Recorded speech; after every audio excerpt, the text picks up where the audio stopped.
Verbálna komunikácia bola stvorená preto, aby sme si ako ľudia mohli vzájomne porozumieť.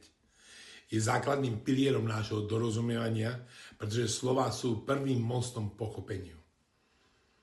Avšak nestačí len hovoriť.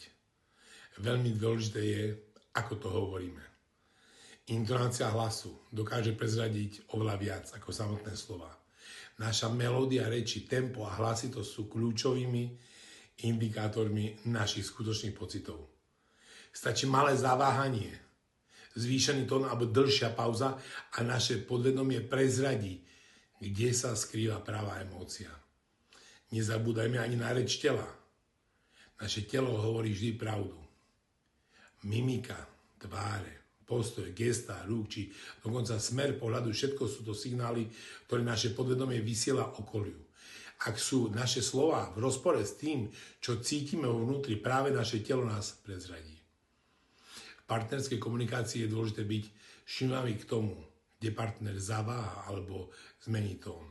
Práve tam sa totiž ukrýva skutočná emócia a často aj skutočný problém. Preto sa naučme počúvať nielen ušami, ale aj očami a srdcom. Ak prežívaš v komunikácii nepríjemné situácie, emočné bloky alebo sa cítiš podráždený, odporúčam ti prihlásiť sa na mesačný kurz Kód víťazov alebo sa prihlás na ktorýkoľvek môj transformačný kurz, ktorý budem robiť najbližšie.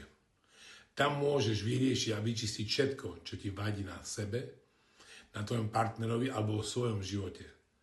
Ak dokážeme byť vnímaví k týmto signálom, naša komunikácia sa stane hĺbšou, úprimnejšou a vzájomné pochopenie bude oveľa jednoduchšie. Som Tibor Michalko a som autor metódy Kód víťazov. Aj takýmto veciam sa tam venujem.